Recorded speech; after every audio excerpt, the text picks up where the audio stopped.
Siklus bisnis. Apa itu siklus bisnis? Siklus bisnis adalah fluktuasi output dan kesempatan kerja secara periodik. Dalam jangka pendek, siklus bisnis disebabkan oleh perubahan permintaan agregat, dan dalam jangka panjang disebabkan oleh perubahan modal, kualitas tenaga kerja, dan teknologi produksi. Lalu, ada teori siklus bisnis. Teori siklus bisnis adalah rangkaian suatu kondisi dalam skala ekonomi yang terjadi secara berulang, konstan, dan teratur dalam suatu periode tertentu. Terdapat dua teori siklus bisnis. Yang pertama yaitu teori siklus bisnis real. Teori siklus bisnis real atau dikenal sebagai teori siklus bisnis equilibrium berfokus pada penawaran ekonomi dan bergerak secara alami. Hal-hal yang mempengaruhi teori siklus bisnis real yang pertama adalah interpretasi tenaga kerja, yang menekankan bahwa kuantitas kerja yang ditawarkan pada waktu tertentu bergantung pada insentif yang diterima pekerja. Jika pekerja mendapatkan insentif yang tinggi, maka mereka akan merespon pekerjaannya. Jika insentif rendah, maka mereka akan mengurangi waktu bekerjanya atau bahkan berhenti. Dan dalam teori ini berlaku substitusi tenaga kerja antar waktu. Hal ini digunakan untuk menjelaskan mengapa output dan kesempatan kerja tidak bergerak stabil. Yang kedua yaitu guncangan teknologi. Guncangan teknologi diasumsikan bahwa fluktuasi teknologi menentukan kemampuan dalam mengubah input menjadi output, dan juga fluktuasi teknologi menyebabkan fluktuasi output dan kesempatan kerja. Yang ketiga yaitu netralitas uang. Uang bersifat netral, yaitu uang tidak mempengaruhi variabel real seperti output dan kesempatan kerja.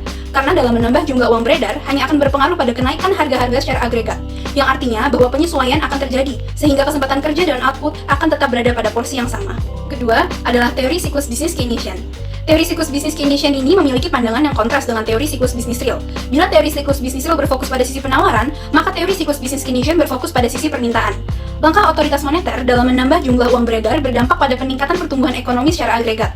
Karena upah dan harga dalam jangka pendek memiliki karakteristik yang kaku. Artinya, perubahan harga ke atas tingkat harga akan berlangsung konstan. Dan pada saat itulah selisih harga pasar terhadap daya beli akan terjadi, yang pada gilirannya dapat menambah pendapatan produsen. Fase pertama dalam siklus bisnis adalah fase ekspansi. Bagian awal dari tahap ekspansi ekonomi adalah tahap economic recovery. Tahap ini merupakan proses pemulihan ekonomi setelah tahap depresi, ditandai dengan PDB real mulai sedikit demi sedikit tumbuh. Pada fase ekspansi, kegiatan ekonomi menunjukkan masa-masa yang baik. Apa saja yang terjadi terhadap masing-masing variabel ekonomi pada tahap ini? Pertama, kondisi PDB real. Aktivitas ekonomi agregat menunjukkan pertumbuhan yang lebih kuat. Pertumbuhan PDB real dan output produksi meningkat lebih tinggi daripada fase pemulihan. Para pengusaha mendapatkan manfaat dari permintaan konsumen yang kuat. Prospek penjualan lebih baik. Akibatnya, mereka akan meningkatkan output dengan investasi modal dan mempekerjakan lebih banyak pekerja. Ekspansi ekonomi menciptakan pendapatan dan pekerjaan yang stabil. Ini mendorong konsumen untuk meningkatkan pengeluaran barang dan jasa. Tidak hanya untuk barang dalam negeri, permintaan barang asing juga akan meningkat, sehingga impor pun meningkat. Permintaan yang tinggi dari konsumen mendorong perusahaan untuk meningkatkan produksi agar mendapatkan lebih banyak keuntungan. Perusahaan beroperasi pada kapasitas penuh dengan produktivitas yang meningkat, maka mereka akan membeli barang model baru. Oleh karena itu, para produsen cenderung meningkatkan harga jual produk mereka. Akibatnya, tingkat inflasi naik pada tingkat pertumbuhan yang moderat. Namun, tingkat inflasi akan meningkat pada tahap akhir ekspansi. Tekanan ke atas dalam upah muncul karena tingkat pengangguran yang sedikit. Jumlah uang beredar di masyarakat terlalu banyak. Hal ini perlu diatasi dengan kebijakan fiskal atau moneter pemerintah. Untuk beberapa periode ekspansi, bank sentral mempertahankan suku bunga yang stabil, karena inflasi tetap pada tingkat yang moderat. Lalu pada tahap akhir ekspansi, yaitu saat tingkat inflasi meningkat, bank sentral akan mulai menaikkan suku bunga untuk menghindari overheating ekonomi. Lalu muncullah fase boom ekonomi, yaitu pertumbuhan ekonomi yang melaju pada tingkat cepat. Ini adalah fase akhir dari ekspansi, mendekati puncak.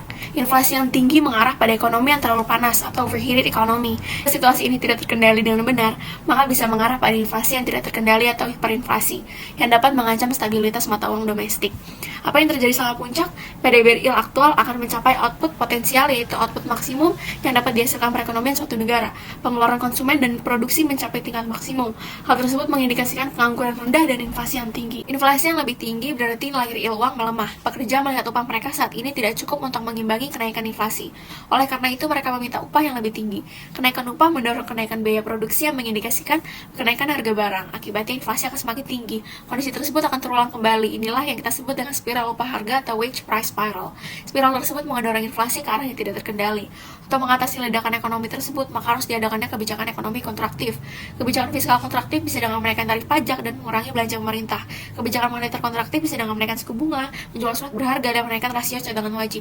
Semua kebijakan tersebut tujuannya mengurangi permintaan agregat, sehingga mengurangi tekanan terhadap ekonomi. Setelah ekonomi sudah mencapai titik paling puncak atau titik kulminasi, pertumbuhan kegiatan ekonomi akan menunjukkan laju perlambatan. Pengeluaran konsumen tumbuh lebih lambat dari sebelumnya. Tahap ketiga adalah gerakan menurun atau resesi. Dari tahap kemakmuran atau puncak siklus, kondisi ekonomi beranjak ke tahap kemerosotan yang ditandai dengan terjadinya resesi ekonomi. Pada fase ini, perekonomian sedang mengalami kemunduran. Laju pertumbuhan ekonomi yang mengalami resesi ditandai dengan ciri 1. Pertumbuhan GDP dan GNP mengalami penurunan. disebabkan karena menurunnya investasi yang berdampak terhadap turunnya tingkat produktivitas. Penurunan produktivitas mengakibatkan rendahnya pendapatan per kapita. Pertumbuhan ekonomi real negatif terjadi selama 2 kuartal atau lebih dalam periode 1 tahun. 2. Tingkat upah dan kesempatan kerja menurun. Penurunan produktivitas sama dengan penurunan output. Kondisi ini berdampak pada tingginya tingkat pengangguran. Karena banyaknya pekerja yang terpaksa harus kehilangan pekerjaannya akibat terkena pemutusan hubungan kerja atau PHK. Resesi ekonomi tak ubahnya kelesuan ekonomi, di mana tingkat permintaan menurun, yang berimbas pada volume produksi yang menurun pula. Kondisi ini jelas berpengaruh pada berkurangnya penerimaan perusahaan, sehingga mau tak mau harus dilakukan pengurangan pekerja. Pada tahap ini, perusahaan selaku produsen lebih memprioritaskan produksi barang-barang yang mampu memberikan nilai plus kepada konsumen. Ketiga, uang beredar dan kondisi moneter bersifat kontraktif atau saving lebih besar daripada investasi. Berkurangnya kesempatan kerja serta banyaknya PHK membuat masyarakat enggan untuk membelanjakan uangnya dan lebih memilih untuk menabung. Hal tersebut berdampak pada jumlah uang beredar yang juga berkurang. Terlebih lagi, para investor ragu untuk melakukan investasi di negara yang mengalami resesi. Maka dari itu, saving lebih besar daripada investasi. Yang keempat, APBN cenderung bersifat ekspansif, bertujuan untuk meningkatkan output perekonomian. Pada saat resesi, APBN surplus karena meningkatnya ekspor barang dan jasa. Hal tersebut terjadi karena harga barang di luar negeri relatif lebih mahal dibanding dalam negeri. Daya beli masyarakat yang rendah membuat menurunnya impor, sehingga arus devisa ke luar negeri berkurang, sedangkan arus modal ke dalam negeri semakin meningkat. Yang kelima, tingkat inflasi rendah. Inflasi merupakan proses meningkatnya harga secara umum dan terus-menerus. Rendahnya pendapatan nasional mengakibatkan penurunan daya beli masyarakat. Turunnya daya beli masyarakat diikuti dengan penurunan harga. Oleh karena itu, inflasi rendah. Selanjutnya, tahap yang keempat adalah titik terendah atau depresi. Fase ini di mana perekonomian mengalami krisis. Pertumbuhan ekonomi menurun secara sangat tajam, dan jika krisis ekonomi terus berlangsung, akan menyebabkan pertumbuhan ekonomi mencapai titik lembah atau terendah, yang biasa disebut lower turning point. Depresi ekonomi dapat dimaknai sebagai kondisi resesi yang lebih buruk. Suatu negara yang perekonomiannya mengalami tahap depresi artinya harus merumuskan kebijakan baik moneter maupun fiskal guna menyelamatkan perekonomian negara. Di satu sisi, tahap ini menempatkan perekonomian suatu negara pada titik terendahnya. Pertumbuhan ekonomi jelas mengalami penurunan, bahkan bisa jadi negara mengalami defisit yang memaksa pemerintah untuk melakukan pinjaman luar negeri. Iklim investasi yang suram karena investor kehilangan kepercayaan dan menarik dananya keluar. Meski ekonomi mengalami masa suram di tahap ini, namun perlahan akan ditemukan titik terang. Tahap ini merupakan titik dibalik, di mana resesi ekonomi mulai berakhir dan kegiatan produksi kembali bergerak sehingga output mulai mengalami peningkatan. Jika depresi merupakan bentuk yang lebih parah daripada resesi, maka apa perbedaan antara resesi dan depresi? Perbedaan yang paling signifikan pada penurunan PDB dan jangka waktunya. Resesi ekonomi dapat terjadi saat penurunan PDB berada di kisaran 0,3% hingga minus 5,1%. Jangka waktu terjadinya pun lebih singkat, yaitu berlangsung selama 6-18 bulan. Sementara itu, depresi ekonomi adalah kemerosotan ekonomi yang sangat buruk dan bisa berlangsung selama beberapa tahun. Saat terjadi depresi, PDB akan jatuh lebih buruk, yaitu pada kisaran minus 14,7% hingga minus 38,1%. Kondisi itu juga akan berlangsung lebih lama dari resesi. Biasanya depresi akan terjadi selama 18-43 bulan. Selain itu, efek yang ditimbulkan depresi lebih lama daripada resesi.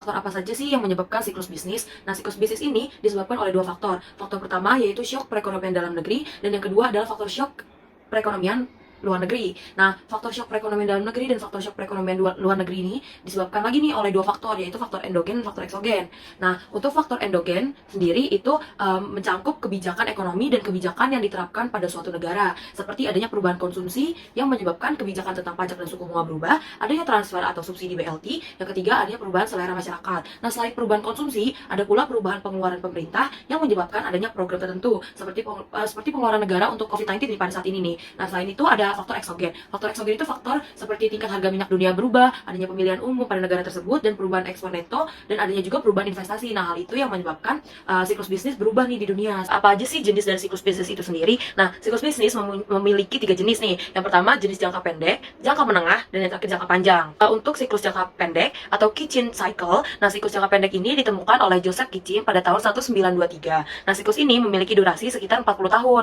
Dan siklus jangka pendek ini memiliki faktor-faktor, yaitu pengaruh alamiah dan adat istiadat atau kebiasaan. Oke, tadi kan aku udah ngejelasin mengenai siklus jangka pendek nih. Sekarang aku mau ngejelasin siklus kedua, yaitu siklus jangka menengah atau Jungler Cycle. Siklus jangka menengah ditemukan oleh Clement Jungler pada tahun 1860. Nah, siklus ini memiliki durasi sekitar 7-11 tahun. Nah, siklus jangka menengah ini dipengaruhi oleh faktor eksternal. Dalam faktor eksternal, yang dimaksud tuh seperti kayak matahari, iklim, dan cuaca. Nah, hal ini tuh kenapa dibilang eksternal? Karena mempengaruhi output perekonomian nasional gitu. Jadi iklim-iklim seperti itu tuh sangat mempengaruhi outputnya. Oke, tadi aku udah ngejelasin siklus jangka pendek dan juga jangka menengah. Dan nih, siklus yang terakhir itu adalah siklus jangka panjang. Nah, siklus jangka panjang ini pertama kali ditemukan oleh Nikolai D. Kondratiev. Nah, pada tahun 1925, siklus ini memiliki durasi berkisar 48 sampai 60 tahun. Faktor yang mempengaruhi siklus ini adalah faktor penemuan teknologi baru seperti negara Amerika. Nah, hal ini tuh berpengaruh gitu oleh siklus bisnis seperti itu. Nah, itu tadi 3 siklus bisnis yang ada. Yang pertama siklus jangka pendek, yang kedua siklus jangka menengah, dan yang terakhir adalah siklus jangka panjang. Contoh kasus fluktuasi siklus bisnis dalam lingkup Indonesia dan global. Yang pertama yaitu dari Indonesia. Pada tahun 1997 terjadi penurunan yang signifikan dari pertumbuhan PDB dari 7,8% menjadi 4,7%. Hal ini disebabkan oleh krisis perbankan yang melanda Indonesia yang pertama ditandai dengan kredit macet atau tingkat suku bunga naik dan investasi turun. Awalnya, krisis diawali dengan adanya krisis mata uang di kawasan Asia, yaitu diantaranya merosotnya nilai tukar baht Thailand terhadap dolar AS sebesar 27,8% pada triwulan ketiga tahun 1997. Kemudian disusul dengan melamahnya nilai tukar mata uang won Korea Selatan, ringgit Malaysia, dan rupiah Indonesia terhadap dolar AS. Contoh fluktuasi siklus bisnis Indonesia yang kedua yaitu pada tahun 1998 dengan penurunan pertumbuhan output sebesar minus 13,1% dan tingkat pengangguran sebesar 5,5%. Krisis ekonomi yang melanda Indonesia ini ditandai dengan terdepresiasinya rupiah secara tajam, inflasi yang tinggi, dan suku bunga naik secara tajam sehingga perekonomian Indonesia berada di titik terendah atau slump atau depresi.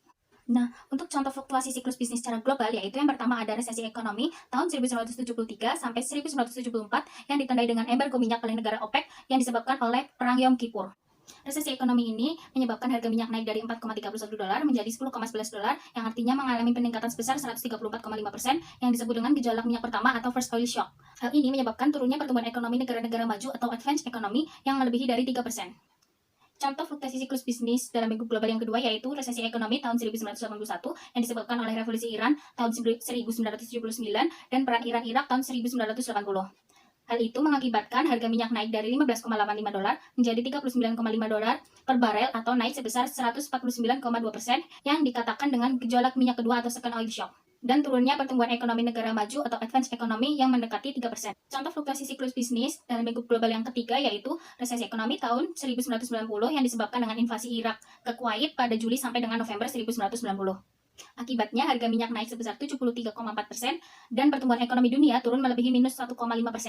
Dan yang terakhir, contoh fluktuasi siklus bisnis dalam lingkup global yang keempat yaitu resesi global Juli 2008 sampai dengan Februari 2009 yang diawali oleh krisis keuangan dan bursa saham di Amerika Serikat. Hal ini berimbas pada perekonomian global yang diindikasikan dengan turunnya pertumbuhan ekonomi dunia, terutama negara berkembang, yang mendekati 3% dan harga minyak dari 133,9 dolar menjadi 39,16 dolar per barel atau turun sebesar 70,7%. Para ekonom berpendapat bahwa tingkat inflasi terlalu tinggi merupakan indikasi awal memburuknya perekonomian di suatu negara. Tingkat inflasi yang tinggi ini dapat mendorong bank sentral menaikkan tingkat suku bunga. Hal ini menyebabkan terjadinya kontraksi atau pertumbuhan negatif di sektor real. Dampak yang lebih jauh adalah terjadinya peningkatan pengangguran. Dengan demikian, tingkat inflasi dan tingkat pengangguran merupakan parameter yang mengukur baik buruknya kesehatan ekonomi yang dihadapi oleh suatu negara. Lalu bagaimana hubungan antara tingkat inflasi dan tingkat pengangguran ini? Hubungan antara inflasi dan tingkat pengangguran dapat dijelaskan secara jangka pendek dalam kurva Phillips. Gimana dari kurva tersebut diketahui bahwa dalam jangka pendek, tingkat inflasi berkorelasi negatif dengan tingkat pengangguran. Tingkat pengangguran yang rendah dapat dicapai ketika tingkat inflasi relatif tinggi. Sebaliknya, tingkat inflasi akan rendah ketika tingkat pengangguran relatif tinggi. Untuk menjelaskan lebih dalam mengenai kurva Phillips, kita bedakan kurva Phillips dalam dua kerangka waktu, yaitu yang pertama, the Short Run Phillips Curve atau SRPC, yang menunjukkan hubungan antara inflasi dan tingkat pengangguran pada suatu tingkat inflasi yang diharapkan dan suatu tingkat pengangguran alamiah. Di mana dalam kurva tersebut, tingkat inflasi yang diharapkan sebesar 6% per tahun dan tingkat pengangguran alamiah sebesar 3%. Maka kurva SRPC akan bersinggungan pada titik B. Jika ada pertambahan tingkat inflasi sementara tingkat pengangguran rendah, maka kurva akan bergerak naik di atas titik B. Dan jika ada penurunan tingkat inflasi serta pengangguran bertambah, maka kurva akan bergerak turun ke titik A. Kemudian yang kedua, the Long Run Phillips Curve atau LRPC menunjukkan hubungan antara inflasi dan pengangguran ketika tingkat inflasi aktual sama dengan tingkat inflasi yang diharapkan. LRPC berbentuk vertikal pada tingkat pengangguran alamiah. Jika tingkat inflasi yang diharapkan sebesar 10% per tahun, kurva Phillips yang ditunjukkan adalah SRPC 3. Jika tingkat inflasi yang diharapkan turun menjadi 5% per tahun, kurva akan bergerak turun ke SRPC 2. Jarak vertikal yang ditunjukkan oleh SRPC bergerak turun dari titik E ke titik C. Penambahan pada tingkat inflasi yang diharapkan membuat pengaruh yang berlawanan seperti yang tersaji dalam kurva. Variabel lain yang berpengaruh terhadap tingkat pengangguran adalah pengeluaran agregat suatu negara, di mana hubungan tersebut dikenal dengan hukum Occam atau Occam's Law. Hukum Occam menjelaskan bahwa tingkat pengangguran memiliki hubungan negatif dengan GDP real. Peningkatan pengangguran cenderung dikaitkan dengan rendahnya pertumbuhan GDP real. Ketika tingkat pengangguran meningkat, maka GDP real cenderung lebih lambat atau bahkan turun. 1% kenaikan tingkat pengangguran akan menyebabkan menurunnya pertumbuhan ekonomi sebesar 2% atau lebih. Sebaliknya, 1% kenaikan pada output akan menyebabkan penurunan tingkat pengangguran sebesar 1% atau kurang. Yang artinya, semakin besar perubahan pengangguran akan menyebabkan menurunnya pertumbuhan ekonomi dalam suatu negara.